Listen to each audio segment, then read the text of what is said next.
بازاری کۆتری سەلامە لە سەنتەری شاری هەولێر. ئەم بازارە بۆتە سەرچاوەی داهات بۆ ژمارەیەکی زۆر لە کاسبکاران و بەتایبەتیش بۆ توێژی گەنجان. ڕۆژانەی مە هەمووی پێوەستە بە مۆبایل، بابەتەکان سمکارتە، ئەکسسواراتی مۆبایلە، درعا، کەڤەرە، مۆبایلە بەخۆی ئەو ئیشانە لێرکوانە دەکرێتن. داهاتێکی باشی لێ پەیدا دەبێت لە خوای بەزیادبی و خەڵکێکی زۆریش ڕستقەکەی کردتە ئێرکوانە. ئەوزە هەیە سعب ئیشەکەیە ئیشەکەیت کرد بۆ نمونە دانەکەیت کە ئیسراعاتە دێت ئێرکوانە ئیشەکەی لەگەر دەکاتەوە. هەشە بەس خاوەن ئیشەکە لێرکوانێت تایبەت.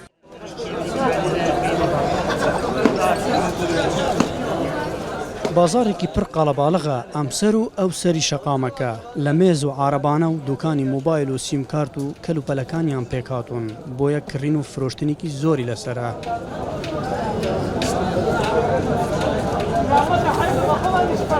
ئەلی ڕاحەتا دەگایە خوارێ سەر ئەو ساڕیانەی ئەو هەمووی خەرچی کاسب و خەرگ لە سەجادەکان بەڕاستی. وەڵام وەزیفەم وەزیفەکەم خلاص دەبی سەعات دوو دێمە ئێرە بەڕاستی داهاتەکان محدود نییە بە پێی ڕۆژ دەکەوێت ڕۆژ وایە بازار هەیە و ڕۆژ وایە بازار نییە بەڕاستیش ئێستا ئومورەکە بەڕاستی بڕێک زەحمەت وە ژیانەکە زەحمەت وە کەسابەتەکە وان نییە بەڕاستی بەس الحەمدولیلا خوای گەورە دەکەی بەخێر لە هەموو لای بکاتەوە ئینشاءالله. وڵات داهاتەکەمان هەوەیە مام ناوەندیە عنی ئەوە نییە بڵێ وڵات داهاتی ئێمە لە 100,000 تێ نابێت لە ڕۆژانەکە بیفرۆشین ئەگەر بیفرۆشین بازاڕێ بەس ئێستا ڕۆژانە تا 50,000 تا 30,000 تا 35,000 دەفرۆشین.